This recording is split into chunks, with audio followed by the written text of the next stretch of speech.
Late autumn in Boston, a chill wind snaked through the rows of trees, the pavement gleaming with yellow lamplight after a light rain. People hurried past one another, yet the city's pace seemed to slow just a bit. In that atmosphere, both gentle and cold, I sat remembering the night of our third wedding anniversary, the first night I understood that some marriages, however brightly lit from the outside, have been rotting from within for a very long time. My name is Eleanor, I am 33, and I work as a finance manager for a major urban development corporation in Boston. Outsiders often describe me as a capable woman.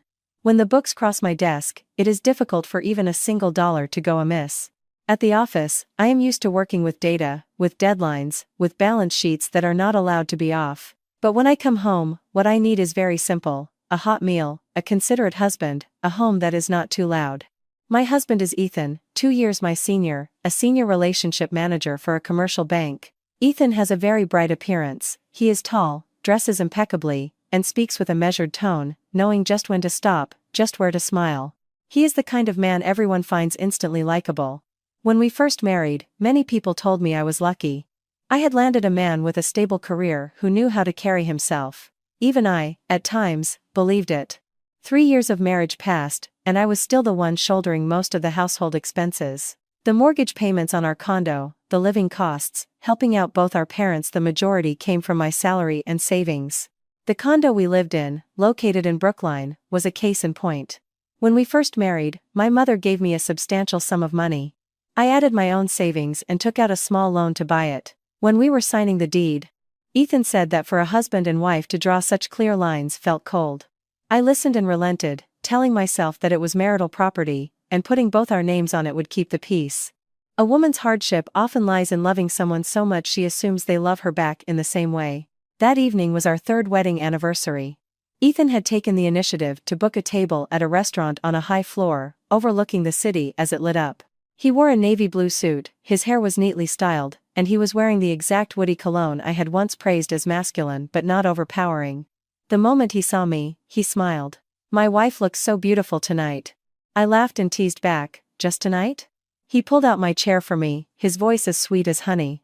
"Beautiful every day, but tonight is the kind of beautiful that makes a husband offer a compliment first, just to be safe." That line softened me. Not because it was so clever, but because it had been a long time, amidst the grind of work, bills, and exhausting commutes, that I had heard my husband speak to me with that gentle tone from our early days. The dinner was quite elegant: a salmon salad, hot butternut squash soup, seared steak, and a glass of red wine shimmering in the candlelight. Ethan talked about his work, asked after my mother back home, and even mentioned taking me on a vacation at the end of the year for a change of scenery. I sat and listened, my heart calming. Some men are very skilled at making their wives believe that everything is still fine, even when a storm has been brewing beneath the surface for a long time.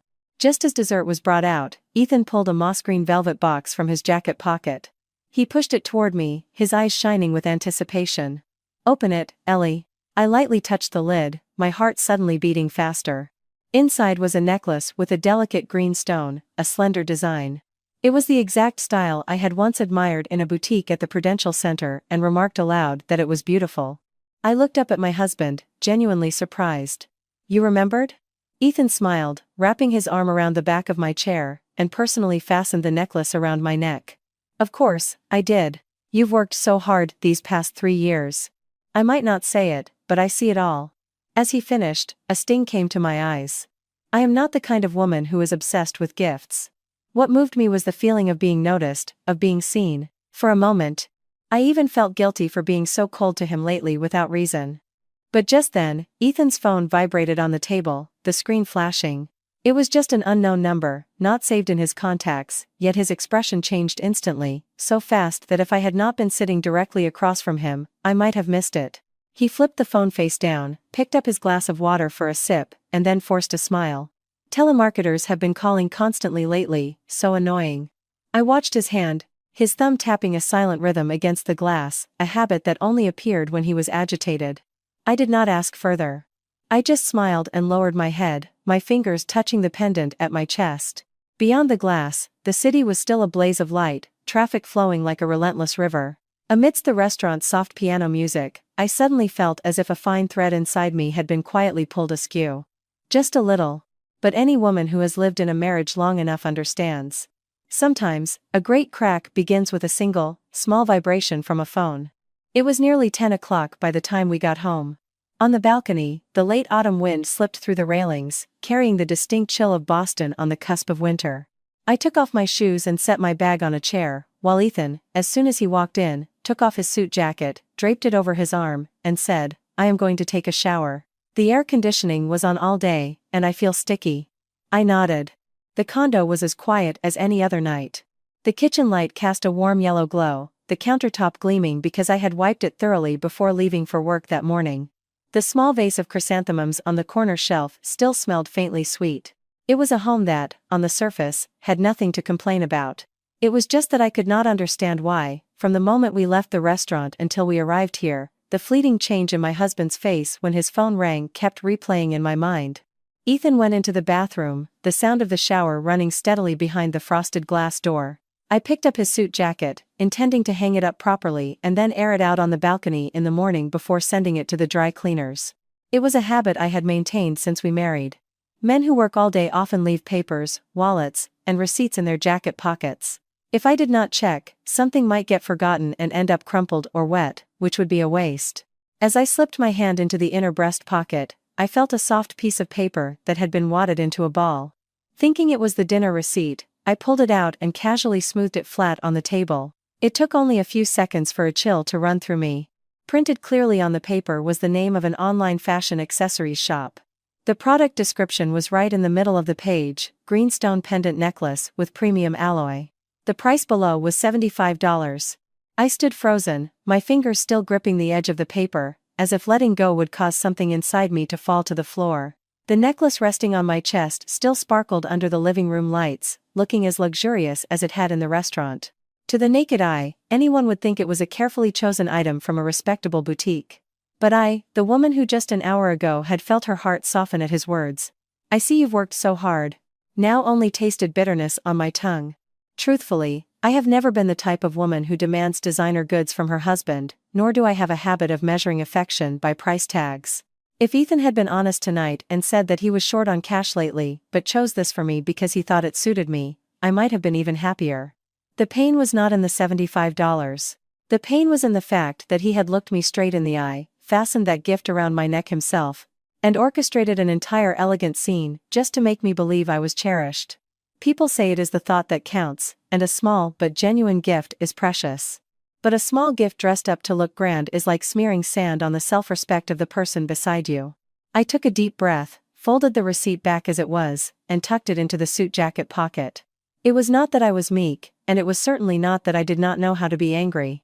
It was just that working in finance for so long had given me an almost instinctual habit. Whenever I saw something unusual, I did not rush to make a scene. I needed to look one step further. A man lying about a gift on his wedding anniversary. It sounds small, but sometimes a small lie is just the lid on a pot that is already boiling over. Just as I placed the jacket on its hanger, Ethan came out, his hair still wet, the collar of his t-shirt darkened by a few drops of water. He looked at me and smiled naturally. "You have not changed yet? Still emotional from your husband's gift?" I turned and smiled back. "Yes, it was a surprise." He said, "I told you, my wife deserves to be spoiled." He stepped closer, his hand gently touching the pendant at my neck. "Is it beautiful?" I looked directly into my husband's eyes. That face was still composed, his gaze still gentle, his voice still sweet, without a single ripple. It was that very smoothness that chilled me more than the receipt in the jacket pocket. "Beautiful," I replied. "Very beautiful." Ethan smiled without another word. He went to the kitchen for a drink of water, and I stood alone in the living room, suddenly feeling as if my own answer had been spoken by a stranger. That night, I lay beside my husband but could not sleep soundly. The man beside me breathed evenly, one hand unconsciously resting on the edge of the blanket as always. That familiar posture had once given me a sense of security, but now I only felt a small thorn had just been embedded in my heart. It did not make me bleed immediately, but it was definitely lodged there. The next morning, as I was getting ready for work, I picked up Ethan's phone to check the time because mine was charging across the room. The screen lit up, revealing the password prompt. I tried our old combination, but it did not work. I tried his birthday, but that did not work either. I froze. Just the day before, Ethan had handed me his phone and asked me to reply to a text from his mother. Yet, in just one night, the password had been changed. Just then, my own phone buzzed. A message from Human Resources informed me that in the afternoon, the executive board would announce my assignment to oversee the finances for a major project in the seaport. My heart pounded with joy. This was the opportunity I had been waiting for months. I turned and called out to the dressing room, "Ethan, I have some good news this afternoon." From inside the room, his voice came back. "Okay, tell me tonight." Just 4 words. As flat as a glass of water left out overnight. I stood still for a few seconds, then silently picked up my handbag and walked out the door. In the hallway, the motion sensor light flickered on. In that pale, white light, I suddenly felt half of my joy drain away. Some marriages are strange. People live together under one roof, yet when it comes to joy or sorrow, they must bear it all alone. That morning, I arrived at the office earlier than usual. The end of the year was always a whirlwind for the finance department. From 9 o'clock, the internal phone lines rang nonstop, and emails poured in, from reconciling credit limits to reviewing cash flow projections for the new project. I was used to that pace, so I was not flustered, but a nagging unease from the morning lingered within me. Early that afternoon, just as the message had indicated, I was called to a small conference room on the 12th floor. The CEO looked at me over her thin-framed glasses and spoke concisely. "I've decided to put you in charge of the financials for the Seaport Urban Development Project. Do a good job on this, and your path to Chief Financial Officer is practically wide open." I bowed my head in thanks, my hands clutching the notebook on my lap as waves of excitement washed over me. It was not about the title. Anyone in my profession knows that being entrusted with a major project is a symbol of trust. After all these years of hard work, a door was finally opening. Leaving the meeting, the first person I wanted to tell was my husband. I texted Ethan. "I got assigned the Seaport Project financials this afternoon. I'll probably be very busy, but I'm so happy." After sending the text, I expected him to at least call back or reply with a few heartfelt words. I waited for nearly 40 minutes. It was only when I was reviewing a capital allocation spreadsheet that my phone finally buzzed. Ethan texted, "Congrats.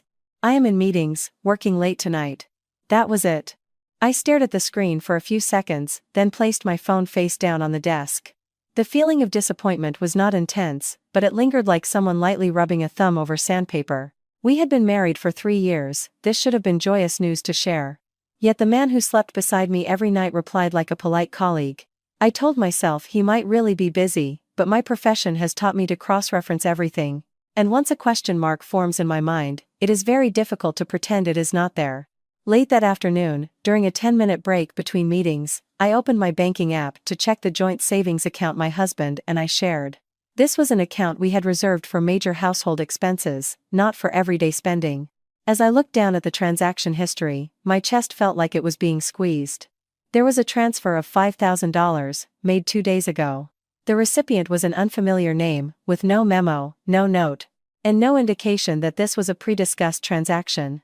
I read it 3 times, but numbers were what I trusted most. Because they do not lie. And for that very reason, when they were unusual, I could not console myself by saying it must be a mistake. I called Ethan immediately. The phone rang for a long time before he picked up, his voice low, as if he were suppressing irritation. "I am busy, what is it?" I got straight to the point. "Who did you just transfer $5,000 to from our joint account?" There was a pause on the other end, then Ethan replied quickly. "Oh, that money. I lent it to a colleague in an emergency." "Why did you not tell me?" "Because it was too urgent. His mom needed heart surgery, and the hospital was demanding payment. A person's life is not a game, you know." His voice began to take on a familiar high-handed tone, the one he used whenever he wanted to shut down questions with a reason that sounded righteous. I kept my voice calm. "I am not saying you cannot help, but that is our joint money. You should have at least told me." Ethan sighed heavily, clearly losing patience. "Eleanor, sometimes you are too by the book. His mother needed saving, was I supposed to sit there and ask for permission, step by step? We can earn money back, but what if something happened to his family member?" That statement left me speechless for a few seconds. Not because I was convinced, but because I realized he was pushing me into the role of a petty, heartless wife, simply for asking about a withdrawal from a joint account I had every right to know about. I pressed on. "Then give me that colleague's phone number, so I know, in case we need to follow up later." "Why do you need to follow up?" Ethan's voice grew sharper. "I told you it was an emergency. You are acting like I am trying to scam you." I tightened my fingers on the edge of my desk. I did not say that. I just want clarity. I am in a meeting. We will talk tonight. The call ended as abruptly as if he were the one who had been offended, not me. I sat motionless in front of my computer, the hum of the air conditioning overhead, making my heart feel even colder. I knew that type of argument all too well. Instead of addressing the core issue, he was throwing up a larger value in this case, compassion, a human life, decency to shield himself, making the person asking the questions feel ashamed. Indeed. If I had said one more word, in his eyes, I would have become a woman who only cared about money, not about people.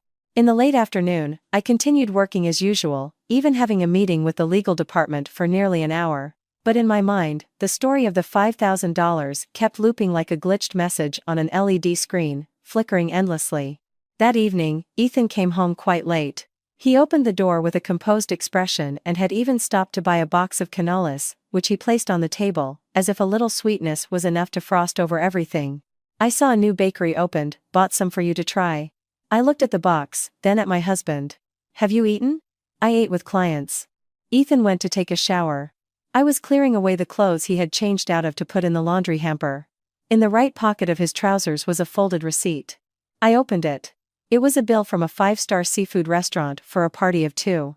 The time was from that very afternoon, the time he had texted me that he was in meetings. I placed the receipt on the counter.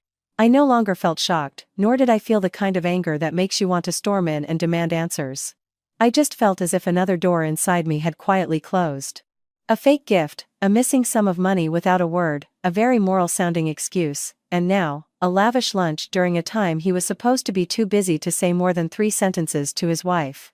I did not dare to jump to the conclusion that Ethan was having an affair, but one thing I knew for sure, the man living with me under this roof was wearing too many faces. And the most frightening thing was not what he was hiding, but that he was hiding it with such a calm demeanor that anyone not paying close attention would think everything was still as normal as it had always been.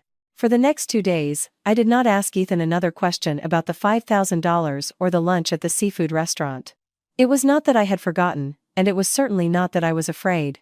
I just started to feel that I needed to step back a little, to see the whole picture. Working in finance, I understood a very simple principle. If you only look at a single, isolated number, you might think it is a mistake. But when you place it within the entire balance sheet, you realize it is a sign of a system that is off-kilter. I sat in the living room on a quiet evening, looking at the condo we had lived in for 3 years, and a strange feeling washed over me. I had chosen this cream-colored sofa, and I had chosen the light gray curtains. The 4-seater oak dining table next to the kitchen was something I had decided on after visiting 3 different stores because I wanted something both durable and easy to clean. Every corner of this home had been arranged by my hand. Yet now, when I thought about the deed having both our names on it, a pang of regret shot through me. When we first married, my mother had pulled me aside in the kitchen, and while trimming vegetables, she had warned me. The idea of marital property is fine, but what can be kept clear, should be kept clear. These days, loving each other is one thing, but black and white on paper is another. At the time, I had laughed, "Mom, you worry too much. Ethan isn't that kind of person." My mother heard me, sighed, and said no more. Looking back now, I realize that young women often trust their feelings more than the warnings of those who have gone before them. You think that if you live decently, others will be decent in return. But life does not operate on a fair, one-for-one basis like an equation. In 3 years as a daughter-in-law, I had never neglected his family. On weekends when I was free, I would buy some fruit, a carton of milk, or sometimes a chicken to make soup. For holidays and anniversaries, I never let anyone have to remind me. On months when I received a good bonus, I would proactively give my in-laws a little extra spending money. I did not see it as a heavy obligation. To me, once you are married, both sides are family. But strangely, the longer I lived with them, the more I realized that in my mother-in-law's eyes, the word family seemed to have many layers. Diane was very smooth-tongued. In front of neighbors and relatives, she always said the nicest things. My Eleanor is so talented, she has a good position at work but still knows how to manage the house. Or, it is not easy to find a daughter-in-law who knows how to work and how to live these days. Anyone who heard her would think I was as cherished as her own daughter. Many people even told me how fortunate I was. I too once thought that adults can be a bit difficult at times, but as long as they cared for me deep down, it was fine. But as soon as the door closed, her tone would change. Once, I bought a rather expensive box of gourmet chocolates to give to a corporate partner and bought an extra one to bring to my in-laws. Diane picked it up, examined it, and then chuckled. Well, a woman who makes her own money certainly spends it freely. But let me tell you, not everything in life can be measured in money, dear. I smiled faintly. Yes, I know, Mom. She placed the box down, her voice still as sweet as tea. I am just afraid that someone in finance like you gets used to counting every penny and becomes cold over time. A woman's worth is in her character, in the warmth she brings to the home. If you were to repeat that statement to an outsider, it might not sound like much. But living under the same roof, everyone understands that some words, even without a sharp edge, can still cut deep. It is like someone tapping the rim of a bowl with a chopstick, not loud, not disruptive, but enough to make you feel uneasy for a long time. Richard, my father-in-law, was a different type. He spoke less than Diane, preferring to sit in his wicker chair on the balcony, drinking tea, watching the news, and occasionally commenting on life with a slow, experienced-sounding drawl. These days, he would often say, a man must have a mind for business, and a woman must know how to nurture the home. Any household where the roles are confused will fall into chaos. On the surface, it sounded very principled. But being around him for a while, I noticed he had a strange anxiety whenever an unknown number called. Once, we were in the middle of dinner, and as soon as the landline rang, he startled and slammed his bowl down. Diane glanced over, faster than her husband, and quickly picked up the phone, saying evasively, "He is not here right now. I will let him know you called." Then she turned back to the table with a breezy smile, "Just an old friend of your father's, always calling about trivial things." The first couple of times, I did not pay it much mind, but it happened several more times. Sometimes it was a call in the early evening, sometimes around noon. Each time, the atmosphere in the house would quickly tense up, only to be covered over by a slightly forced layer of normality. Ethan never spoke to me directly about his father's affairs. Whenever I asked casually, "Is something going on with Dad lately?" he would always give a smooth reply. "No, he is just getting old. Worries about little things." I believed him. Or more accurately, I chose to believe him. Because who does not want to keep their married life looking neat and tidy? Work was tiring enough, no one wants to come home and stir everything up unless it is absolutely necessary. Many times, I even told myself the same thing the older generation always says, let it go. In a family, if you can overlook something, you should. Digging too deep is not always for the best. Sitting here and remembering now, I see that I had forgiven too many things, right from when they were very small. Ethan was the same. In the past, whenever his mother made a passive-aggressive comment about me being headstrong because I earned money, he would just laugh it off. "Mom just says that, but she is very fond of you." Or, "That is just how older people are. They say things, but they do not mean them." At the time, I thought my husband was being diplomatic, standing in the middle to keep the peace. But now, every time I recall it, I only see that he was very good at one thing, turning everything that made me uncomfortable into a small matter, so that in the end, the one who always had to adjust her own feelings was me. That Friday afternoon, as I was folding the last of the clean towels I had just brought in from the balcony, Ethan emerged from the bedroom with the small gray carry-on he always used for short business trips. "I have a team-building event with the branch office tomorrow, just overnight," he said, his eyes on his phone. "We are probably leaving early." I looked up. "Where?" "Just outside the city, near the Berkshires somewhere," he replied naturally. "HR finalized it last week." I nodded, my hands still smoothing the edge of a towel. This time, I did not ask who he was going with, when he would be back, or what he was packing. I just looked at the small suitcase by the door and felt something inside me shift very slowly. Because after everything that had just happened, I understood one thing. When a person is used to hiding things, an overnight trip is never just an overnight trip. The next morning, Ethan woke up earlier than usual.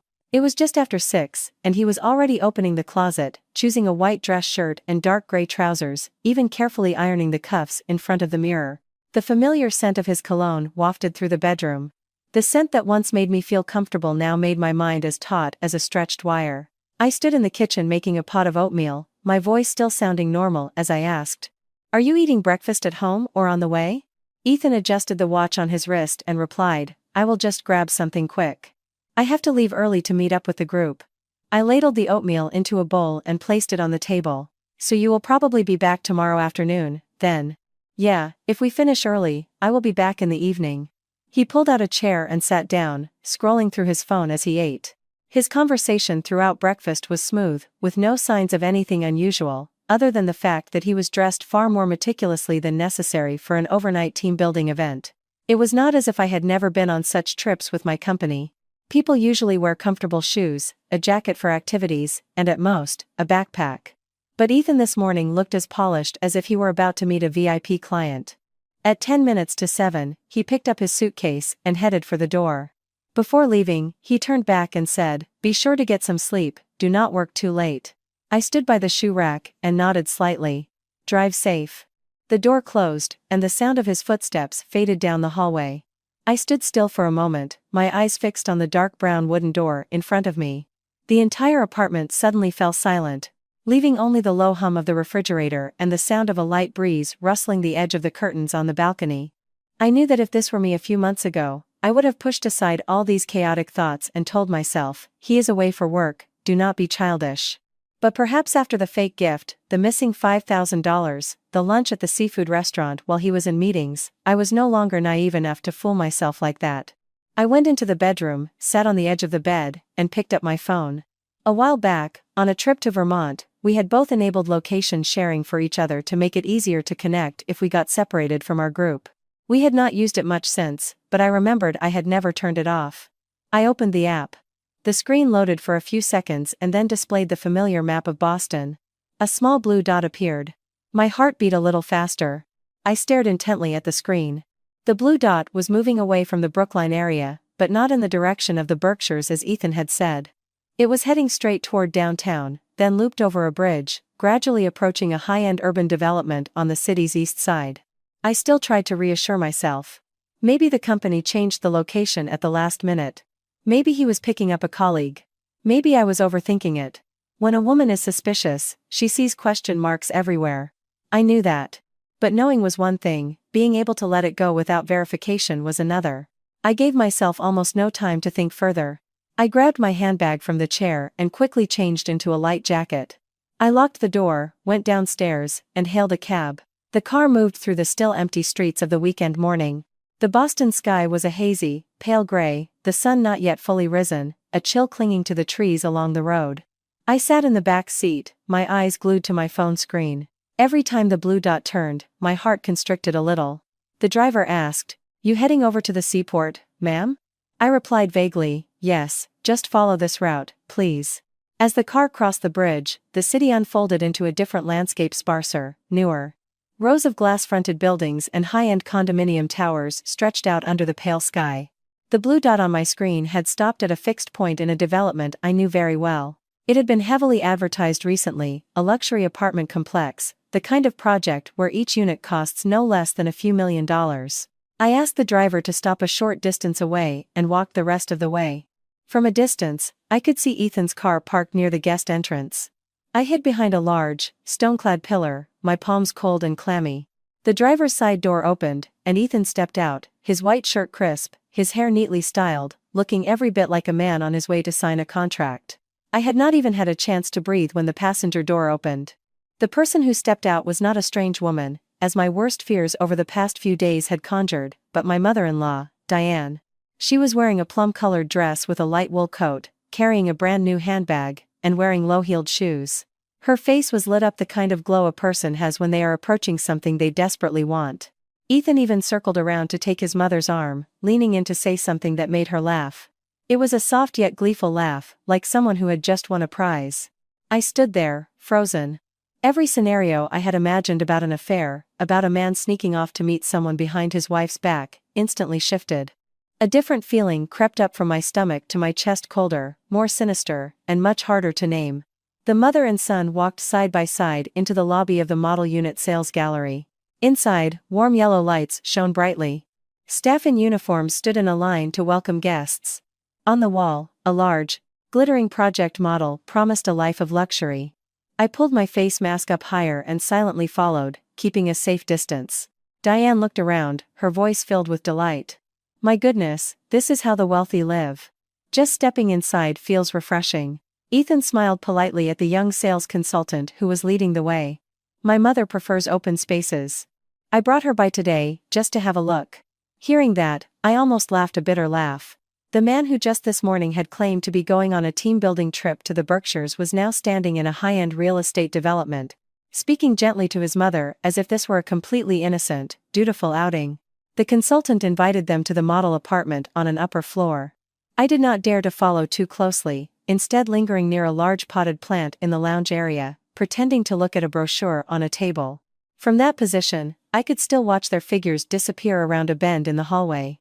My heart at that moment was no longer a fire of anger flaring up. It was more like a pot of water on a stove not boiling over, but simmering, growing hotter with each passing moment. I knew the matter I was facing was probably not small, and the intuition of someone who lives by numbers told me that what Ethan and his mother were hiding was not just a fancy meal or a cheap gift meant to impress. It was about money, and very likely, it was directly related to my life. I clutched my bag tighter, lifting my head to look toward the hallway where they had just disappeared. The chill inside me had now spread to my fingertips. I no longer felt like a curious wife trailing her husband. I felt like I was standing before the door to a truth that, once opened, would ensure that nothing in this marriage would ever be the same again. I stood hidden behind a tall money tree in the lounge, a project brochure held loosely in my hand to avoid suspicion. The scent of lemongrass essential oil filled the hall, the air conditioning was cool, and wordless piano music flowed from the ceiling speakers. Everything here was designed to make people feel as if they were touching a different kind of life, clean, luxurious, desirable. I looked up toward the carpeted hallway leading to the model units. The sound of footsteps ahead was faint. I did not dare to follow too closely, just a few paces behind, enough to duck into a corner when they stopped. Near the entrance to the largest model unit, I heard Diane's voice clearly. Her voice was already somewhat high-pitched, and when she was happy, it was even more distinct. Oh my, now this is a place worth living in. To wake up and see that much sky, what more could you want? I leaned to peer through a gap between two decorative panels. Inside was a vast, open space with floor-to-ceiling windows and a matte-finish hardwood floor. A beige sofa was neatly arranged next to a marble-veined coffee table. Ethan stood beside his mother, hands in his pockets, nodding just so, like someone who had seen this place many times before. The sales consultant smiled brightly. Yes, this is our 3-bedroom model, nearly 2,000 square feet, perfect for a multi-generational family. The living room flows into the kitchen, and the master suite inside is the most spacious. The moment Diane heard that, she walked straight toward the back, her eyes shining. She did a lap, touching the cabinet doors, lightly stroking the white stone kitchen countertop, then stood at the entrance of the master bedroom and turned to her son. This room has to be for your father and me, who else? The windows are huge, and the bathroom is right inside. It is perfect. I listened, my body stiffening. Ethan did not hesitate. He smiled, his voice as gentle as if indulging a perfectly reasonable request. Yes, that is what I was thinking. This room would be perfect for you and Dad. Diane stepped deeper inside, looking around with the eyes of someone admiring something that was almost hers. She pointed to the wall behind the headboard. A king-sized oak bed would fit perfectly there. And over there, a display cabinet for my handbags. My leather bags in the old house are getting musty, it is so depressing. Then she turned toward the room's small balcony. Richard likes to sit and drink his tea while watching the street. A small round table there would be perfect. Yes, that would be nice. I stood outside, my fingers crushing the brochure. So, in my mother-in-law's vision of the future, their place was already clearly defined, spacious, beautiful, dignified. Only I had no idea where I was meant to fit. The answer came moments later. The consultant opened the door to a smaller bedroom. As she was introducing the square footage, Diane's eyes swept over it and she said immediately, "This room would be fine for Ethan and his wife. They are young, they do not need much space. They are at work all day, a place to rest their heads at night is enough." Ethan just nodded, so naturally it made my heart clench. Yes. We are fine with anything, as long as you and Dad are comfortable. That phrase, "we are fine with anything," might sound dutiful and considerate on its own. But in that context, amidst all the clear-headed calculations and arrangements, I felt like nothing more than an optional piece of furniture, to be pushed into any corner that was convenient. I was his wife, the person whose name was on our current home, the person who had carried the bulk of our family's expenses for years. Yet in his mouth, the question of where I would live in this new apartment was simply anything will be fine. People say that what is spoken offhandedly is the truth, and that is probably right, because in those moments, they are not acting. The sales consultant continued her cheerful pitch. If your family wishes, we can also offer a complete furnishing package. The smaller room could be designed as a home office or a nursery for later. Diane chuckled and glanced at her son. A baby can wait. The priority is the house. We need a proper house. Living in that tiny old place, there is nowhere for guests to sit. It looks so cramped. The tiny old place was our current home. Standing behind the partition, my lips went dry. So the place where I had poured my money, my energy, and the years of my youth to make it a home was, in their eyes, just tiny and cramped. A temporary stop that needed to be replaced by something grander, shinier, more fitting of their image. They moved to the kitchen. Diane looked down at the walnut-colored cabinets and said dreamily, that wall would be perfect for a grand fireplace with a custom mantelpiece for our family photos. And a wine cabinet on the side, for when we have guests. Ethan, ever the accommodating son, replied, I told you, Mom, this place is perfect for you and Dad. I suddenly understood something. This was not their first time here. The way Ethan stood, a little too casually, the way he let his mother naturally envision her belongings, the way he chimed in at just the right moments, it all showed that this conversation had been rehearsed. Not a spontaneous visit just to look. Just then, the consultant received a call and excused herself to get a price list and payment plan. The door closed, leaving only the quiet hum of the air conditioning in the model unit. It was in that silence that the truest words were spoken. Diane lowered her voice, but I could still hear her clearly. You have to handle the paperwork carefully. Do not let Eleanor find out too soon. My heart felt like it was being squeezed. Ethan replied, his voice lower, deeper.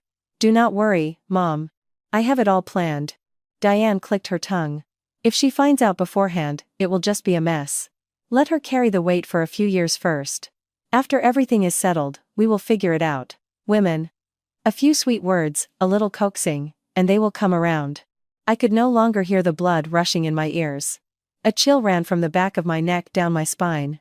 If before I had felt hurt at being relegated to a small room, I now understood that pain was nothing compared to those words. Carry the weight. They were not just planning to live in a new apartment, they were planning for the risk, and they were planning for the person who would bear that risk. And that person was me. I stood behind the partition, looking at my own hands, which had turned white from clenching too hard. My mouth tasted bitter, and a single thought repeated in my head like a hammer. Something very big was being hidden, very big, and it was directly tied to my name. A few minutes later, Ethan and his mother left the model unit to have lunch with the consultant downstairs. I ducked into a corner, waited for them to be completely gone, and then stepped out. The air in the apartment still held the smell of new wood and a faint trace of Diane's perfume. It was a beautiful, polished, bright space. But to me, at that moment, it was like a stage after the curtain had fallen, revealing all the ropes and steel frames behind the scenes. I walked slowly through the living room, back into the master bedroom, my eyes quickly scanning every part of the model unit. I do not know if it was intuition or professional habit, but I had a feeling that someone like Ethan would not come here empty-handed. For important matters involving money and documents, he always had a habit of keeping things close, or hiding them in a place he thought was safe. Just then, my eyes landed on a recessed nook next to the unfinished closet in the master bedroom. There, half hidden, was a small, gray mini safe.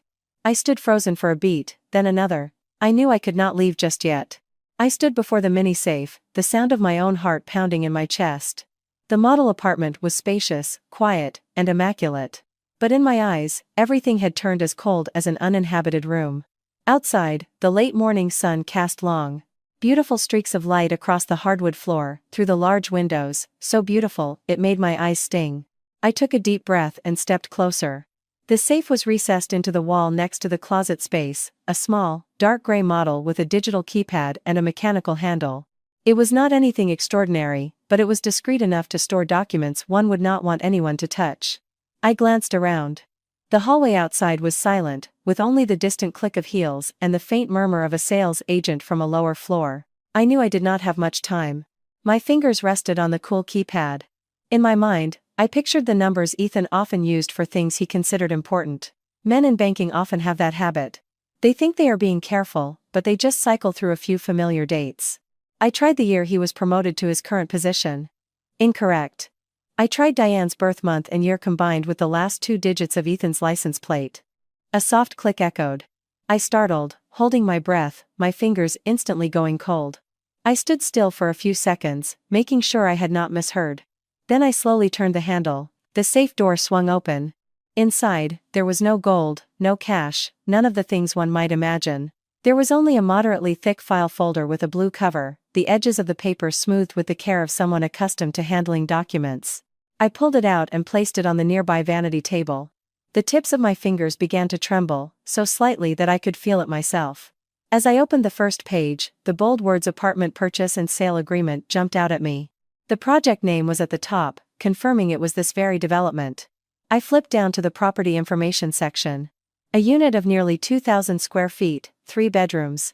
The exact unit my mother-in-law had just been mentally furnishing, as if it were already hers. The sales price, right in the middle of the page, made my eyelids twitch. $3,500,000. $3.5 million. I read it again, thinking I had miscounted the zeros. No mistake. $3.5 million, not including furnishings, management fees, and a host of other small costs that would add up to a fortune. Given Ethan's real income, no matter how good it was, this was not the kind of asset he could just walk in and buy like a new car. I flipped to the payment schedule right behind the contract. The first installment of over $700,000 had already been paid. The subsequent payments followed like a steep staircase, one that I knew, with just a glance, could break anyone who took a misstep not for a few months, but for a lifetime. My throat went dry. I flipped through a few more pages, my worst premonitions crawling up my spine.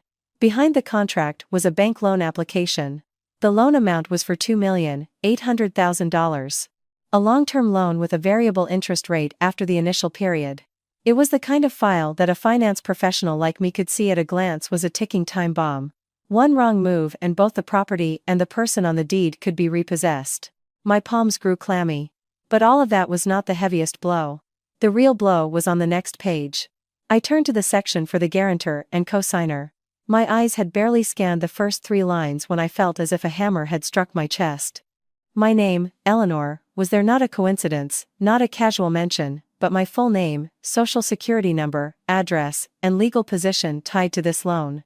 Right below it was a signature identical to my own. I collapsed onto the chair. If anyone had walked by then, they would have thought all the blood had been drained from my body. My ears rang, and my vision momentarily went black. I stared at that familiar signature. The loop on the E, the downward stroke on the final R. It was my signature. So perfect that if it were in a stack of documents at my office, I myself would have approved it. But I knew with absolute certainty that I had never signed a loan application to buy this condo. A horrifying feeling crept up my spine. This was no longer about petty lies, no longer about a lunch or a fake gift.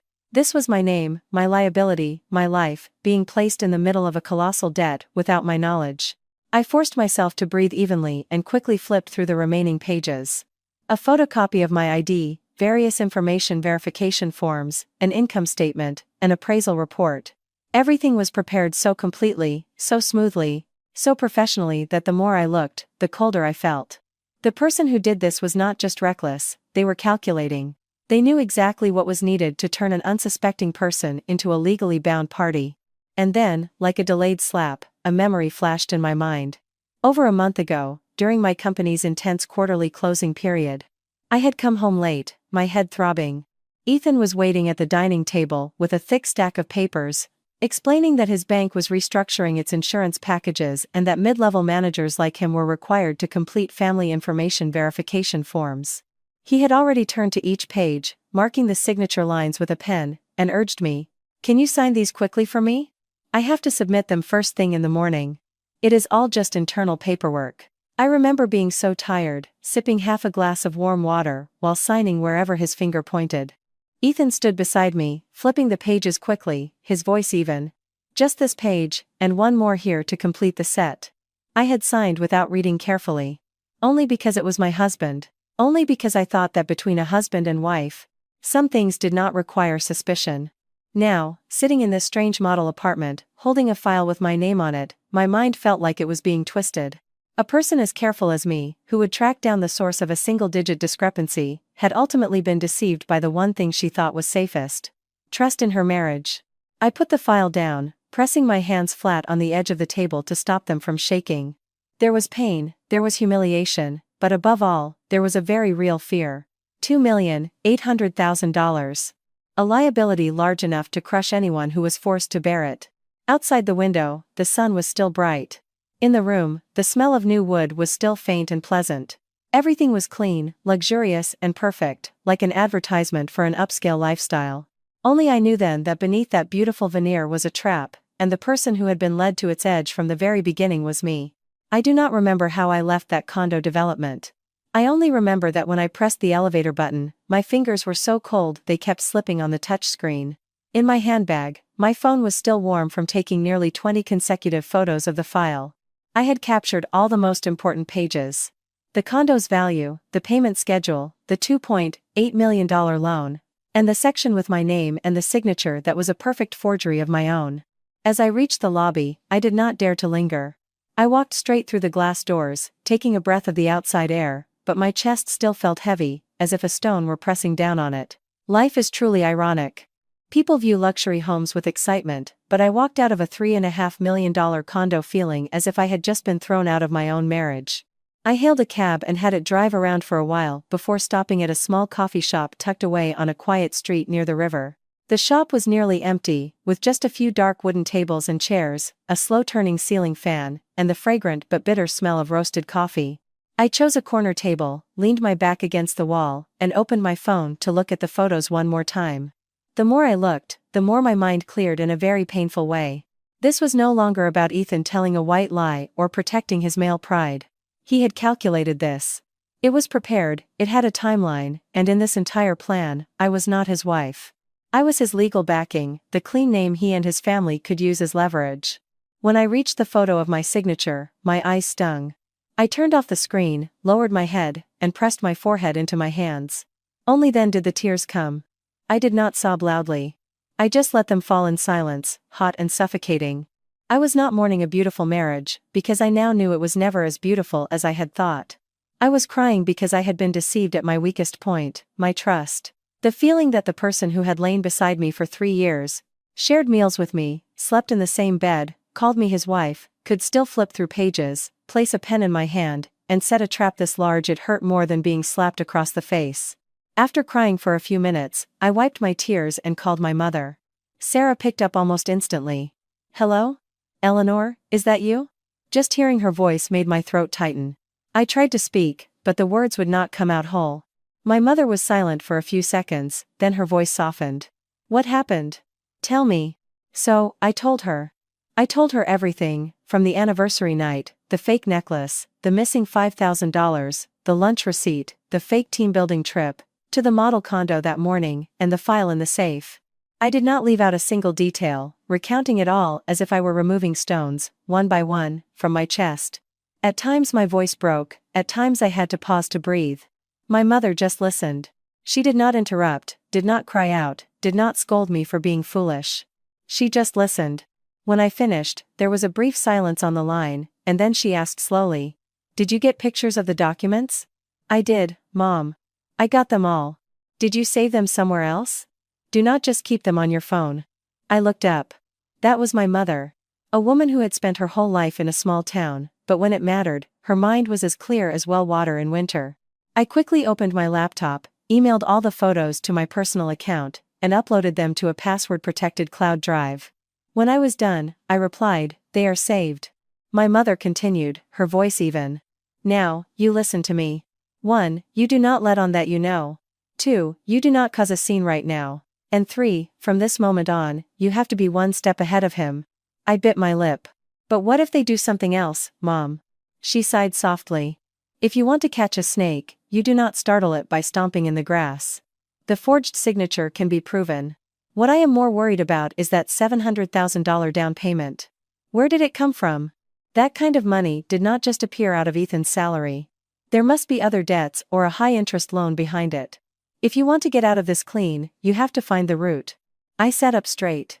Each of my mother's words was like a splash of cold water, pulling me out of my daze. She was right. If I stormed home now and confronted him, Ethan would deny it, he would cover his tracks, he would play the part of a husband who made a foolish mistake. And I, without enough proof, might end up looking like a hysterical, paranoid wife. My mother added, "If you still need to cry, then cry it all out. But when you are done, you use your head. In this life, you often lose not because you are foolish, but because you still have feelings. And the other person? They only have calculations." I gave a dry, tear-stained laugh. Those words were as bitter as they were true. I took a sip of the now cool water, my throat feeling a little less raw. That afternoon, I returned home as if nothing had happened. On the way, I stopped at a small electronics store and bought a mini voice recorder and a GPS tracker for the car. The salesman enthusiastically explained their features, but I was only half listening. My mind had already shifted into a different mode, no longer pain, but calculation. That evening, just as I had predicted, Ethan played the part of the gentle husband. He came home earlier than usual, carrying a bag of oranges and a bottle of vitamins for my mother. The moment he walked in, he said, "I was thinking, we should start planning our finances better. My bank is offering a priority credit card for management-level employees. It has a high limit, which is convenient for entertaining clients and proving financial capacity. It just needs a family member to co-sign." I was ladling soup into a bowl. Hearing that, a chill ran down my spine. So, the fish was biting at the exact bait my mother had predicted. Ethan sat down at the table, his voice as smooth as velvet. "Will you sign for me, Ellie? We are a team, after all." I put the bowl down and looked up at my husband. A few days ago, the pain might have made my hands tremble. But at that moment, I saw not my husband, but someone testing to see if an old trap still worked. I replied slowly, "I do not think I will be signing anything related to money this month." Ethan froze. "Why not?" I added another spoonful of butternut squash soup to my bowl, my voice casual. "A colleague at work dragged me to see her astrologer yesterday. She said my charts are terrible for finances this month. Anything I sign will lead to bankruptcy." It sounds superstitious, I know, but better safe than sorry. Ethan's eyes darkened for a split second, but he recovered his composure almost instantly, even managing a laugh. "Since when did you start believing in that stuff?" I smiled back faintly.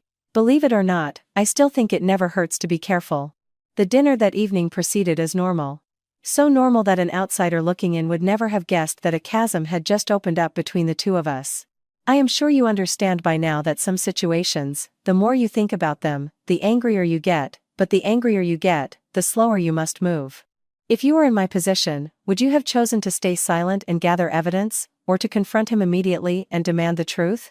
Sometimes, a moment of restraint is when fate begins to turn, and a person's true nature is revealed more clearly than ever. The next morning, I woke up nearly half an hour before Ethan. He was still asleep, one arm draped over the blanket, his face in the dim morning light looking as peaceful as it did on any other day.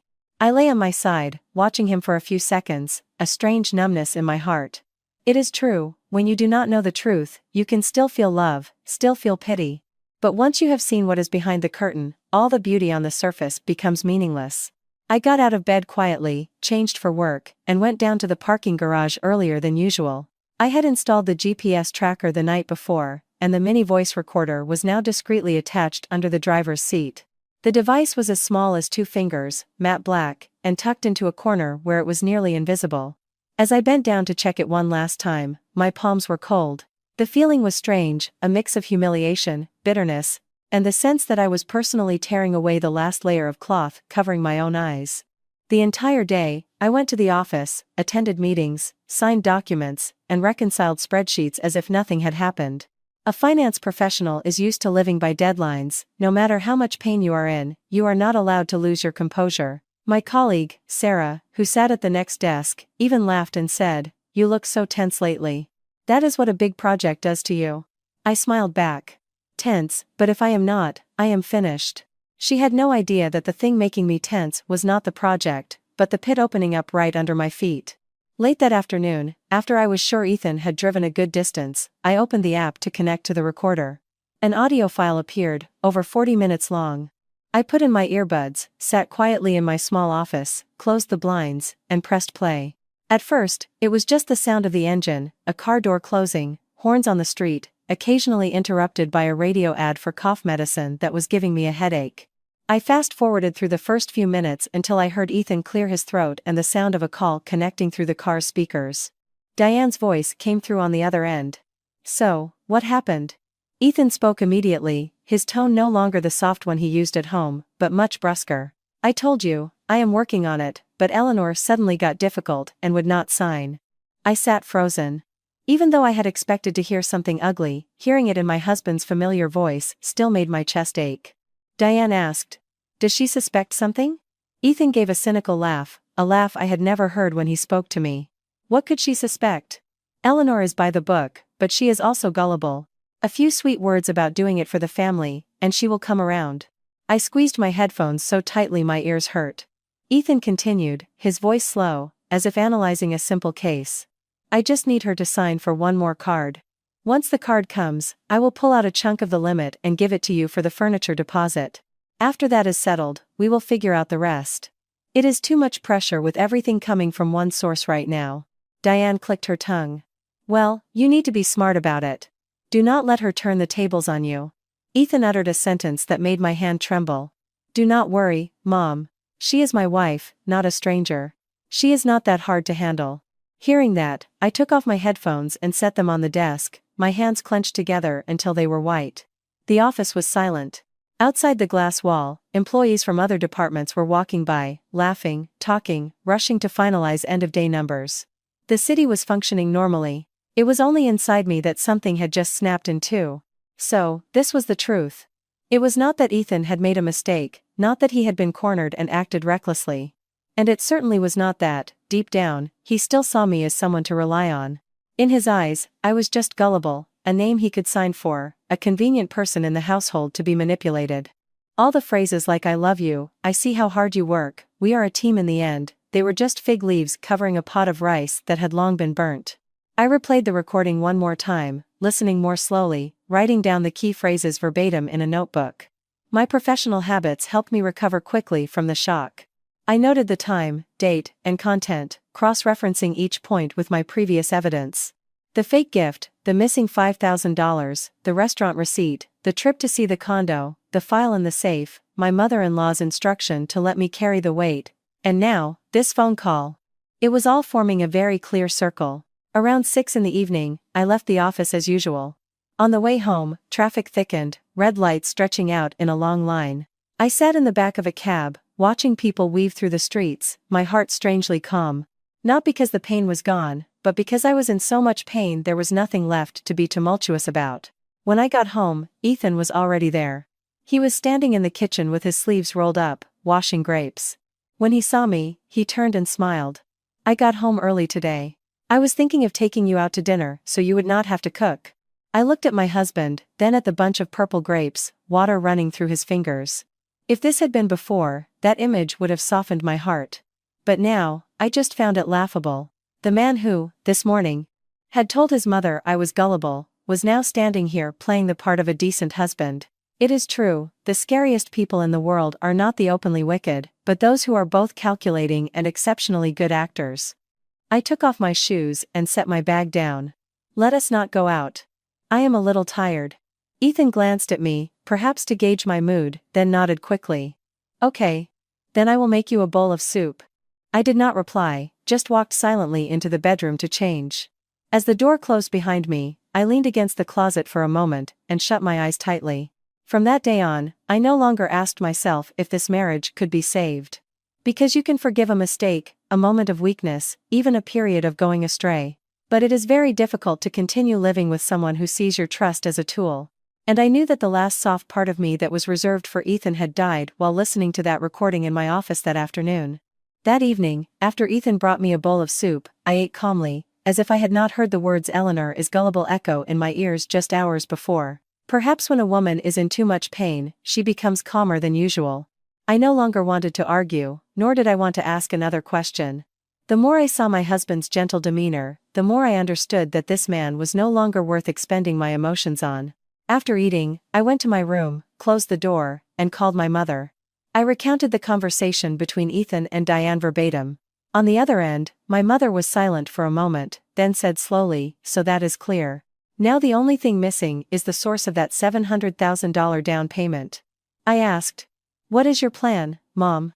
She gave a dry laugh, the kind of laugh that comes from experience light yet cold. A person who is desperate for money will run toward the smell of it. If you want to know how deep their hole is, just toss them a piece of bait. The next morning, my mother called me, right when Ethan was sitting at the table eating breakfast. I intentionally put the call on speaker and walked slowly with my bowl of oatmeal. My mother's voice on the line sounded shaky, but I knew it was a deliberate tremor, to sound like someone both overjoyed and worried. "Eleanor, I have some news. The plot of land your grandparents owned back home, the town is surveying it for a new development. They are saying our family could get around $800,000 in compensation. Before I could even respond, the spoon in Ethan's hand froze midair, a tiny clink against the bowl.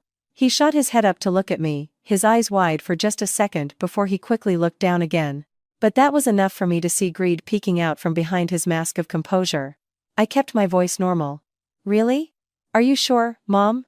My mother replied, it is not final yet, but a friend who works for the town said it is very likely. I am old, I would not know what to do with that much money anyway.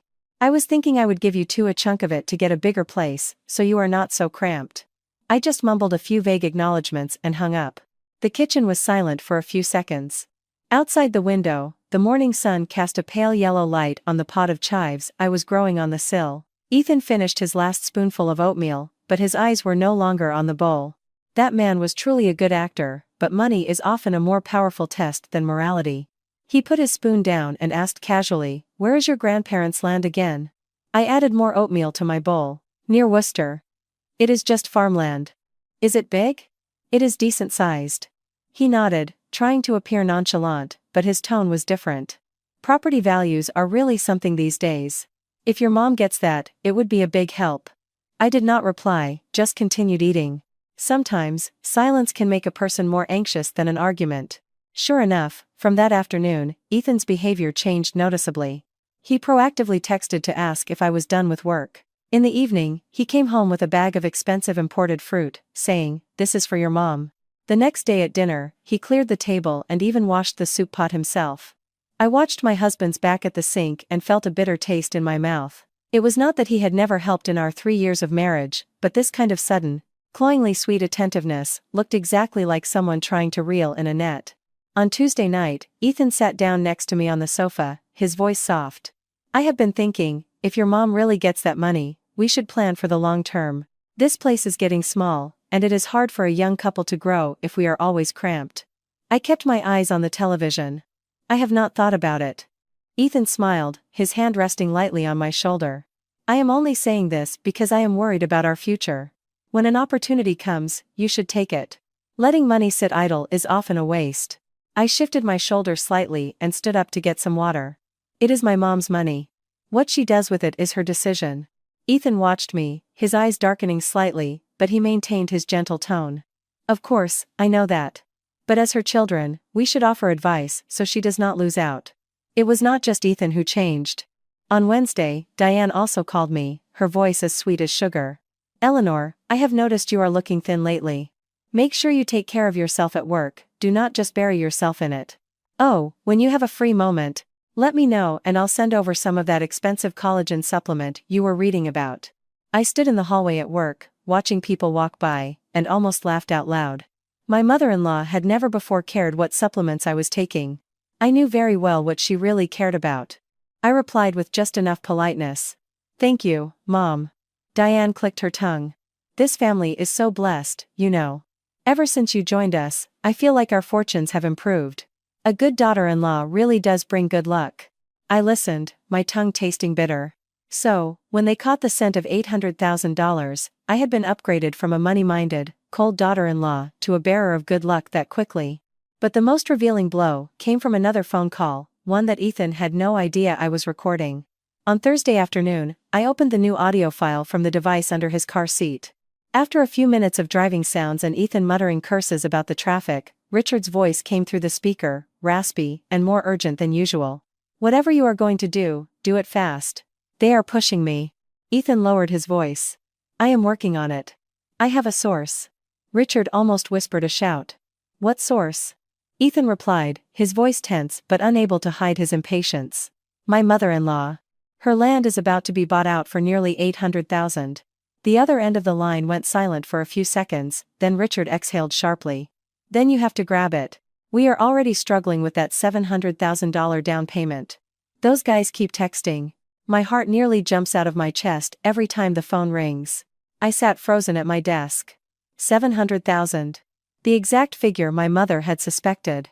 Ethan continued, "I know. If we can just get that money first, we can pay off the high-interest loan. Then we can figure out the condo.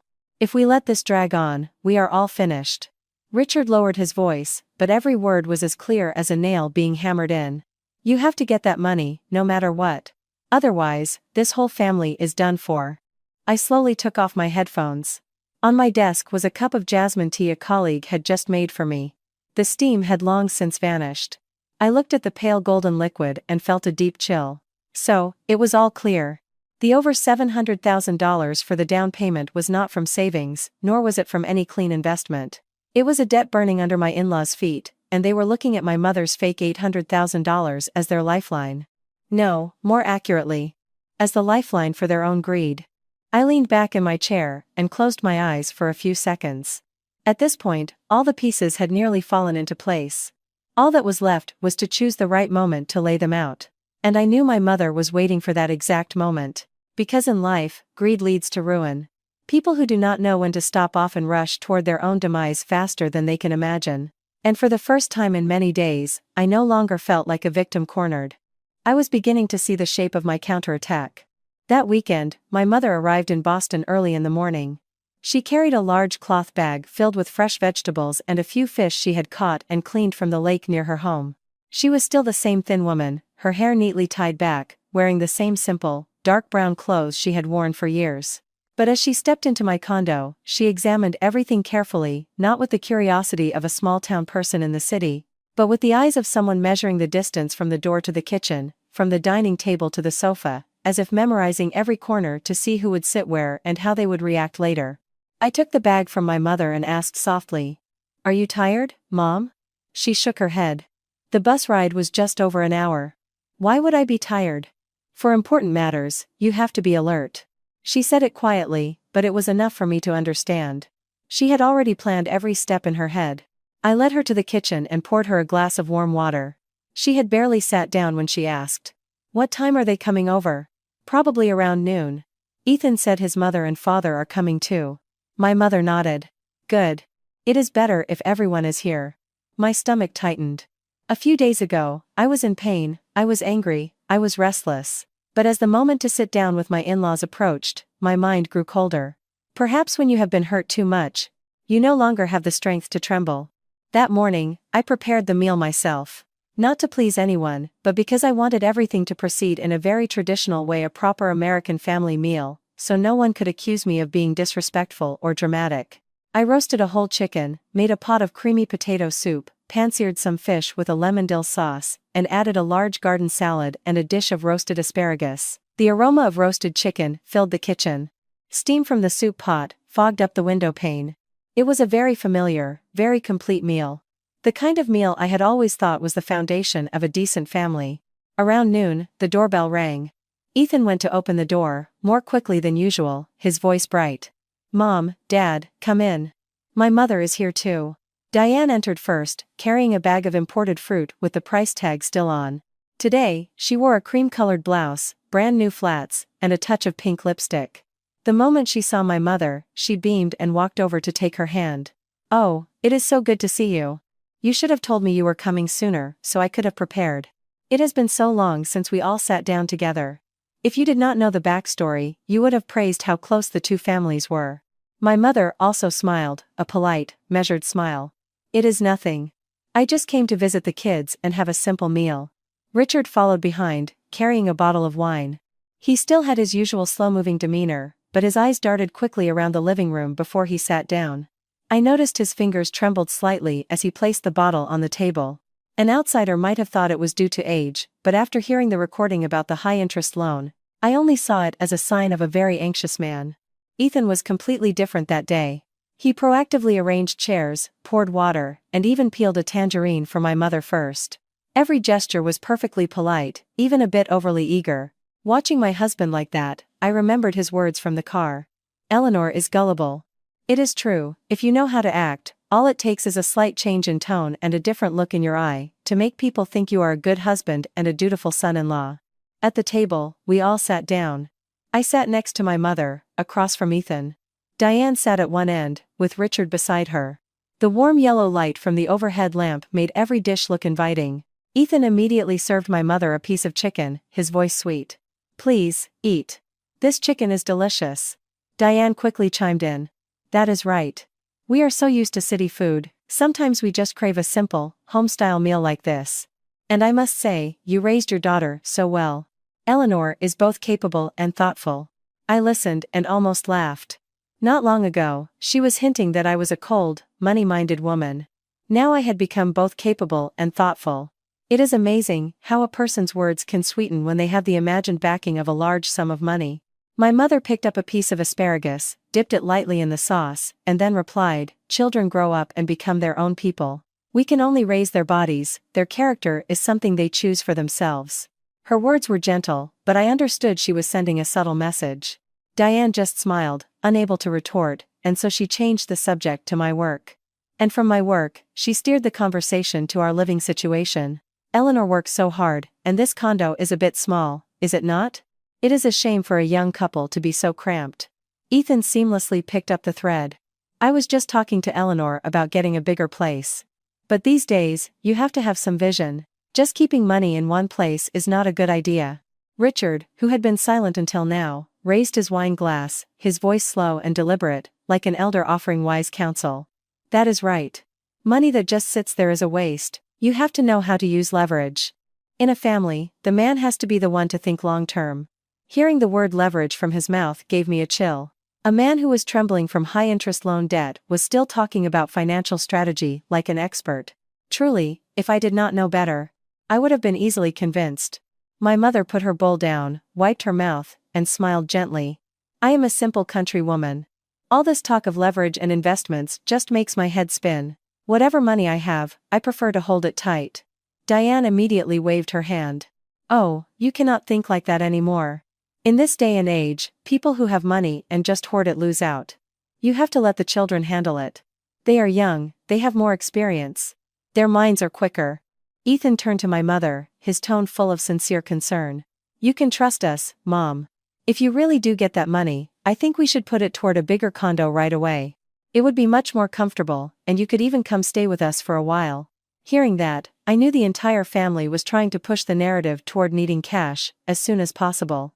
They did not want a clean asset in my name alone. They needed money to maneuver, to patch things up, to save themselves from the deep hole they had dug. The atmosphere at the table grew thicker. On the surface, everyone was smiling, serving each other food, but every sentence was a probe, a test of reactions. I looked at the meal before me and suddenly thought of the old saying. A meal can be a bitter pill. Not because of the food, but because once money is involved, people can make themselves so small. After we were about halfway through the meal, my mother finally spoke, her voice slow, like an old woman talking about family matters to keep the peace. "I have been thinking, if I really get that compensation money, I probably will not keep it. I am old, what do I need it for? I will probably give a portion to you two to figure out a new home." The moment she said that, I saw Ethan's eyes light up. Diane sat up straighter, her hand, which had been reaching for a piece of fish, paused in midair. Richard put down his wineglass so quickly it made a soft thud. My mother continued in her even tone. "But money is a serious matter. I may be old and slow, but I am not senile. Before I hand over any money for you to manage, tomorrow morning, you two will come with me to the bank to print out your last 6 months of statements and your full credit reports for me to see." The entire table fell silent. Not the silence of people chewing, but a thick, suffocating silence, as if everyone had just had their breath knocked out of them. I looked up, directly at each of their faces, and for the first time in many days, I knew that the final squeeze had hit them exactly where it hurt the most. The air grew so cold I could hear the faint bubbling of the potato soup still simmering in the pot on the stove. The smell of chicken, fish, and roasted vegetables was still as fragrant as it had been at the start of the meal. But after my mother's words, the entire feast tasted of a cold, metallic bitterness that was hard to swallow. Ethan was the first to regain his voice. He put down his glass and forced a laugh. "Mom, that is a bit extreme. We are a respectable married couple. Why would we need to show you our credit reports?" My mother, still calmly flaking a piece of fish, replied. "If you are respectable, then it is all the more reason to be transparent. My money did not grow on trees, and it is not a small amount to be handed over with just a word." Diane immediately interjected, her voice a little higher than before. "That sounds so distant. In a family, you should trust each other. Making them print out statements and credit reports is like treating them like strangers." My mother looked up directly at her, her smile faint but her manner still polite. "Trust is important, but you have to trust with your eyes open. I am old, not senile."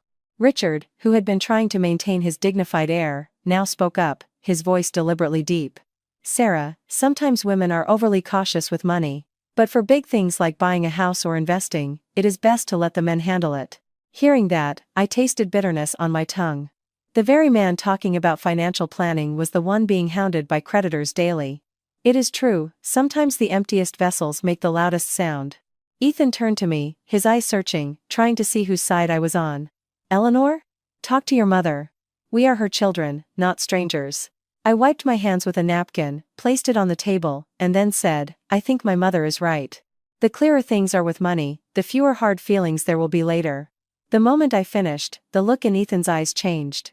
The soft expression he had worn for the past few days was gone. It was just a flicker.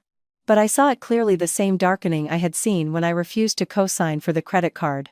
Diane gave a harsh laugh, still trying to keep her tone from becoming too sharp. Eleanor, you have become so meticulous lately. If a young married couple lives like they are auditing each other, what is left of the relationship? I looked up at my mother-in-law. I work in finance, Mom. I am used to clarity. And if a relationship is real, it is not afraid of paperwork. She was about to retort, but my mother placed her fork down. The sound of the metal hitting the ceramic plate was light, but it made the entire table flinch. My mother turned to me. Eleanor, get me my brown handbag from the sofa. I stood up and got it. My mother's old leather bag was soft at the handle, the zipper a bit worn. It looked no different from the bags of countless women from small towns visiting their children in the city. But only I knew that inside it right now was not fruit or clothes, but something powerful enough to tear away all the masks sitting around this table. I placed the bag on the table. My mother unzipped it slowly. No one spoke. My in-laws all watched her thin, weathered hands. From inside the bag, she pulled out a blue file folder. The moment he saw that color, Ethan's face went pale. My mother did not say much. She just pushed the folder to the center of the table, her voice even and cold. Because I am a simple country woman, I had to ask someone with more education than me. And luckily, I learned a few interesting things. I opened the folder, spreading the pages one by one on the dining table, which still smelled of a home-cooked meal. Photos of Ethan and Diane at the model condo. A copy of the $3.5 million purchase agreement. The payment schedule. The $2.8 million loan application. And then, the page with my name and the forged signature. No one was holding their forks anymore. Diane stared at the papers, her lips trembling. Richard sat frozen, his hand on his knee clenching into a tight fist. And Ethan. I had never seen my husband's face so white, the kind of white that comes from having every escape route cut off. I took out my phone and played the edited recording. Ethan's voice filled the dining room, clear and cruel. Eleanor is by the book, but she is also gullible. A few sweet words about doing it for the family, and she will come around. Just those few sentences were enough to make the entire room feel like it had been flash frozen. Ethan shot up from his chair, frantic. Eleanor, let me explain. It is not what you think. I looked up at him. For the first time in all these years, I did not soften my words with his name. What I think does not matter. What matters is what you said, in your own words. Ethan walked around the table and then, unexpectedly, knelt beside my chair. Eleanor, I was wrong. I was so cornered, I did not know what else to do. I only meant to borrow for a short time. Once things were stable, I was going to fix everything. Hearing that, Diane seemed to snap out of her stupor and immediately jumped up. Why are you on your knees? A man has to provide for his family. When times are tough, he should be able to rely on his wife. Eleanor, you are his wife. But instead of helping when your husband is in trouble, you resort to these tricks, spying, recording, taking pictures of documents. Do you think you are so clever? My mother turned, her gaze sharp as a blade. Watch your words. Your husband and your son forged my daughter's signature to take on a $2.8 million loan. And now you are trying to lecture her on morality? Richard tried to protest. I did not know anything about a signature. I looked him straight in the eye, my voice calm and cold. What about the over $700,000 from high-interest loans to cover your gambling debts? What about the threatening texts? The collection calls? How much more are you going to deny? The moment I said that, it was as if Richard's spine had been removed. His shoulders slumped. Ethan was still kneeling, his head bowed. Eleanor, give me one more chance. I placed my hand on the folder, my words falling like stones. From the moment you forged my signature on this loan, our marriage was dead. The moment my words fell, the kitchen was plunged back into a thick, suffocating silence. The exhaust fan overhead continued its steady, dry whir. The soup in the pot on the stove had gone cold, a thin layer of fat congealing on the surface. More than half the meal was left, but no one had the appetite for another bite. Ethan remained on the tiled floor, his hands gripping the edge of my chair, his voice trembling. "Eleanor, I am begging you. I know I was wrong, but I was truly backed into a corner. I never intended to hurt you. I just thought I could get through this period, turn things around, and pay it back. The paperwork could have been corrected." I looked down at the man who had been my husband. His face was pale, his hair damp with sweat, a stark contrast to the polished, composed image he presented to the world. But strangely, I no longer felt any pity. Perhaps when you have heard enough words of contempt, you stop feeling compassion for the pitiful appearance of the one who caused you pain. $2.8 million, I said, enunciating each word. You call that a temporary loan? You used my name, my signature, and pushed me into a massive legal liability, and you call it temporary? Ethan looked up, his lips moving. I was going to tell you. I just had not found the right time. I let out a dry laugh. The right time? When? When the bank sent a foreclosure notice to our home, or when I was dragged into court to pay the debts for your entire family? That question was like a knife, severing the last of Ethan's pleading tone. He bowed his head, unable to answer. Seeing her son cornered, Diane could no longer sit still. She slammed her hand on the table, her voice sharp. Enough of this. Why are you making it sound like the end of the world? A husband and wife are supposed to support each other through hardship. Whatever he did it for this family, for our future. You act like you are the only victim here. I turned to look at her. This was my mother-in-law's true face. No more sweetness, no more sugarcoating, no more pretense of sisterly affection. Just a woman furious that a prize she was about to claim had been snatched away. What future, Diane? I asked, my voice even. The future where you and your husband get the master suite, and your son and I get the small bedroom? Or the future where your whole family lives in a luxury condo while I carry the weight of the debt? Diane was speechless for a moment, then she spat. You overheard a few words and blew them out of proportion. It is true what they say, you can never really trust someone who isn't blood. My mother, sitting beside me, put down her water glass and said, concisely and firmly, not blood might be true. But as for whose heart is rotten, I think everyone here can see that clearly today. Richard, who had been silent, finally spoke, trying to cling to a final shred of dignity. Whatever the issue, we should handle it privately. Every family has its problems. If you make a scene like this, what will people think of us? I looked at him, remembering the phrase, get that money, no matter what from the recording, and I found it laughable. Dignity? You are talking about dignity now? When you were taking out high-interest loans, when you were gambling, when you were pushing your own son to forge his wife's signature, did you think about dignity then?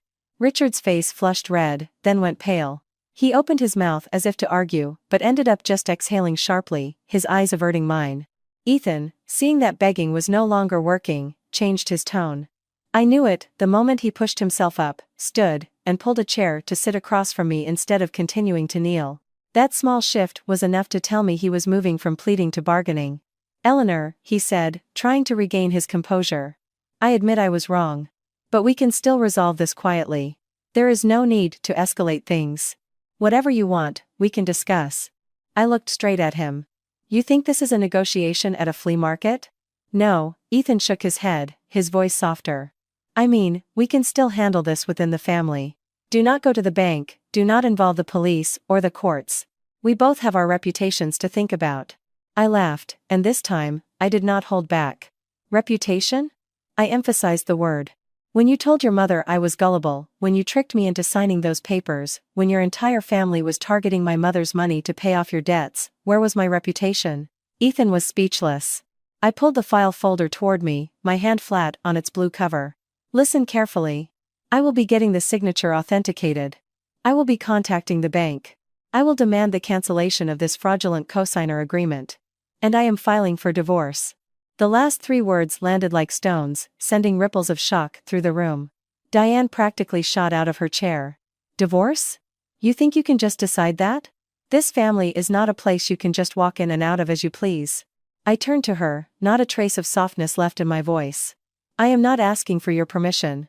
My mother added, her tone calmly chilling, and let me make it clear to you both. From now on, any documents related to my daughter will go through her lawyer. If anyone tries any more tricks, threats, or cover-ups, I will take this entire file straight to the authorities. Diane opened her mouth to argue, but this time, it was Ethan who raised a hand to stop her. Perhaps he finally understood that things had gone too far for him to use guilt or family duty to control me anymore. I stood up from the table. My legs were not shaking, and my heart was no longer racing. It was strange. When I first found the file in the safe, I thought I would collapse. Yet at the moment of making my final decision, my mind felt as clear as if I had just broken a long fever. I spoke slowly. This meal is over. And as of tonight, I am not hosting any more guests in this home. I would like you all to leave. All three of them stared at me, as if they could not believe that the daughter-in-law who had been so patient for so many years could say something so final. But I knew that some doors, once you close them firmly, you never have to live with the smell of smoke from the wreckage again. After that evening, I did not cry again. I moved my personal belongings to the spare room, locked the drawer containing my documents, changed my email and bank passwords, and sent all the evidence to a backup location that only my mother knew about. Ethan sent a few long texts asking to talk and called nonstop for 2 nights, but I did not answer. Some things, once broken, cannot be pieced back together with a few sorries. I had expected his family to lie low for a while to plan their next move. I never imagined they would resort to the oldest trick in the book. Showing up at my workplace to cause a scene, hoping that bystanders would hear one side of the story and believe it. It was a Monday, around 11 in the morning. I was reviewing a disbursement schedule for the project when the internal phone rang urgently. It was Lauren, the receptionist from the lobby, her voice panicked. "Eleanor, can you please come down? There is an older woman sitting in the reception area, crying loudly, saying you left your husband, stole the house, and kicked your in-laws out. Security tried to ask her to leave, but she is refusing." My fingers paused on the keyboard. For a split second, I knew exactly who it was. I stood up, straightened my collar, grabbed my phone, and walked out. My colleague Sarah looked up. "What is going on?" I replied briefly, "I just need to go down to the lobby for a minute." The elevator ride felt excruciatingly slow. In those few seconds inside the glass cabin, I could hear my own heart beating, but my mind was strangely clear. I knew what Diane was trying to do. For a finance professional like me, the most valuable asset at work is not just my salary, but my reputation. By making a scene in the lobby in front of partners, colleagues, and clients, even if I was in the right, I would be the one forced to explain myself. Most people do not have the patience to hear the whole story. They only remember the image of a distraught mother-in-law, hair disheveled, eyes red, wailing in the main lobby. The elevator doors opened. From a distance, I could already hear Diane's voice. "I am so miserable, everyone. I raised my son all these years, only for him to marry a cruel woman who, the moment she got a little money, turned on him, brought her own mother to intimidate us, and then threw us out of our home." She was sitting on the floor next to the guest sofa, crumpled tissues beside her, her usually neat hair now in disarray. Her voice rose and fell, breaking at just the right moments to sound utterly heartbroken. A few clients waiting for appointments had turned to stare. The young staff at the reception desk were at a loss. The security guard kept his distance, afraid to touch her and escalate the situation. I walked toward her. The moment Diane saw me, she pointed a finger. "There, that is her. The kind of woman who gets a little power and thinks she owns the world. If your husband makes a mistake, you talk about it behind closed doors. You do not throw his parents out onto the street." I did not interrupt her. I did not walk over to argue. I just turned to Lauren. "Can you ask IT to help me connect my phone to the lobby's LED screen?" Lauren was stunned. "Yes, of course." Diane stopped crying mid-sob, probably not expecting this reaction. Her eyes flickered with uncertainty, but she still raised her voice. "What kind of trick are you trying to pull now?" I looked at her, my voice as calm as ice. "No tricks. I just think that in a public place, it is best to speak with evidence, so no one is wrongly accused." The IT technician brought the cable out quickly. The large screen, which had been displaying promotional images of our company's projects, went black and then mirrored my phone's display. The entire lobby fell silent. The first thing I opened was the photo of the condo purchase agreement and the cosigner page with the forged signature, zooming in on every line. Then I spoke, my tone as concise as if I were delivering a report in a boardroom. "This is a loan application for $2.8 million for a $3.5 million condo. My name is listed as a cosigner. However, I had no prior knowledge of this transaction, and did not willingly sign this document." I swiped to the next photo. Ethan and Diane at the model condo. A murmur went through the crowd behind me. Then I played the edited audio recording. Ethan's voice echoed through the lobby, sharp and clear. Eleanor is by the book, but she is also gullible. A few sweet words about doing it for the family, and she will come around. Diane looked as if she had been slapped. She shot up from the floor, her lips trembling, her eyes wide with shock. The tearful, heartbroken act from moments before vanished completely, leaving only a woman who had been exposed in the very place she had come to slander someone else. I turned off the recording and looked directly at her. Do you have anything else to say about who stole whose house, or who threw whom out on the street? No one in the lobby said a word. There was only the sound of the air conditioning and Diane's ragged breathing. She bowed her head, snatched her handbag, and scurried through the crowd, running more than walking, without another sob or tear. I stood still for a few seconds, then turned to everyone and bowed my head. I apologize for disrupting the work environment. That was all. I did not say another word. Because at that moment, I understood something very clearly. Some people will always mistake your silence for weakness. It is only when the truth speaks that they realize the cost of trying to tarnish the wrong person is often much higher than they ever imagined. That very afternoon, I took a half-day off to meet with my lawyer, Mr. Thompson, along with my mother. His office was on the third floor of a modest brownstone in the back bay. The sign was simple, and inside, the smell of new paper and hot tea created an atmosphere that was serious but not cold. Mr. Thompson was in his late 40s, with thin-rimmed glasses and a calm, unpretentious way of speaking. After listening to my entire story, he said, "The first thing you need to do is separate your emotions from the case. Whatever can be proven, we keep. Whatever is just speculation, we put aside for now." I nodded. His words were dry but reassuring. After so many days of being dragged through a mess of money and emotion, I was finally hearing a language I could understand. I gave him everything. The photos of the documents, the recordings, transaction histories, receipts, timelines, and even the handwritten notes I had compiled like a risk assessment report. Mr. Thompson reviewed everything meticulously, occasionally pausing to ask a pointed question or two before continuing. When he finished, he looked up. "Your path forward is quite clear. This cosigner agreement is likely void if you did not directly and willingly enter into the transaction. We will do 3 things simultaneously." My mother immediately asked, "What 3 things?" He ticked them off on his fingers. 1. We request a forensic analysis of the signature and the context in which it was signed. 2. We demand the bank provide its entire file on the loan application process, including identity verification and guarantor confirmation procedures. 3. We gather evidence of the source of funds for your current condo to prepare for the asset division in the divorce. Hearing the word divorce still caused a slight pang in my chest, but I was no longer trembling. By then, the word in my mind was no longer a wound, but a procedure I had to go through to reclaim the rest of my life. The following weeks were a tense whirlwind. I worked during the day and sorted through files with my mother at night. We dug up old bank statements, wire transfer records from when my mother gave me the money for the down payment, monthly mortgage statements, the original loan agreement, and even the small transaction notes I never thought I would need to prove my own case.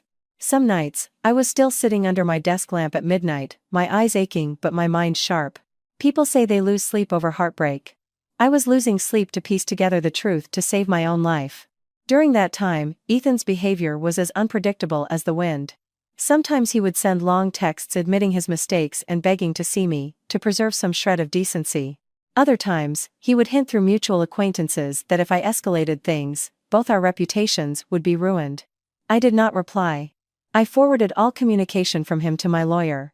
Richard and Diane went completely silent, the silence of people who know that saying anything more will only reveal more weaknesses. The signature analysis was conducted first. I had to provide multiple signature samples on the spot, under various conditions, for the expert to compare with the signature on the loan document. Just the act of signing my name over and over again made my heart ache. The same strokes, the same name.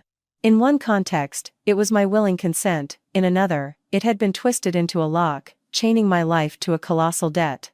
The bank was evasive at first, citing internal procedures, confidentiality, and every excuse to delay providing the files.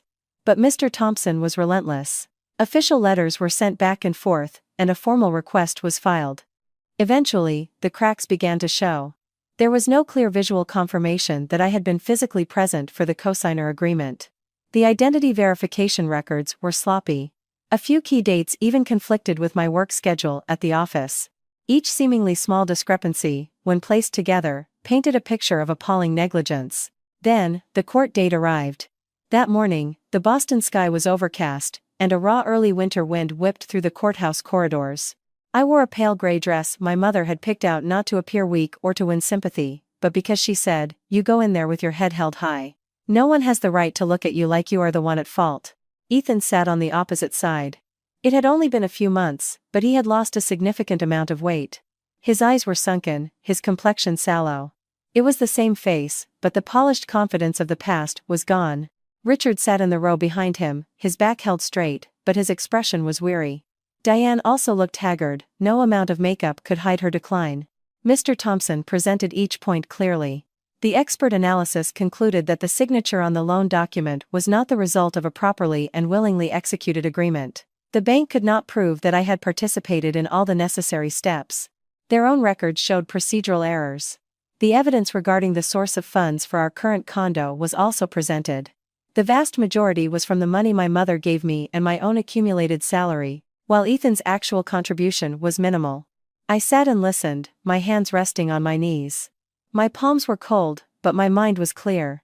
This was no longer about who could tell a better story. This was about layers of truth and deception being peeled back under the light of the law. When the verdict was read, the courtroom held its breath. The judge declared my cosigner obligation on the $2.8 million loan to be void. I would bear no legal responsibility for a debt established with a flawed and non-consensual application. Regarding our current condo, based on the source of funds and contributions, the court awarded me the majority of the equity. Ethan was granted a much smaller portion than his family had ever imagined they could claim. Hearing that, I closed my eyes for a slow second. Not to cry, but to tell myself that finally, my name had been pulled out of the mud. But ironically, the assets Ethan did receive could not save him. Immediately following the judgment, due to his other debts and enforcement actions from his creditors, that money was frozen. In other words, the man who had schemed and calculated to get a luxury home, to use his wife's back to carry his debts, ended up not being able to hold a single clean dollar in his hand. I walked out of the courthouse with my mother and Mr. Thompson. The air was still cold, but for some reason, I could breathe much more easily. My mother walked beside me and said quietly, "See? When you do the right thing, you have nothing to fear." I did not reply right away, just squeezed her hand. Because for the first time in months, I truly believed that justice does not always come quickly, but as long as you do not give up, it will eventually knock on the right door.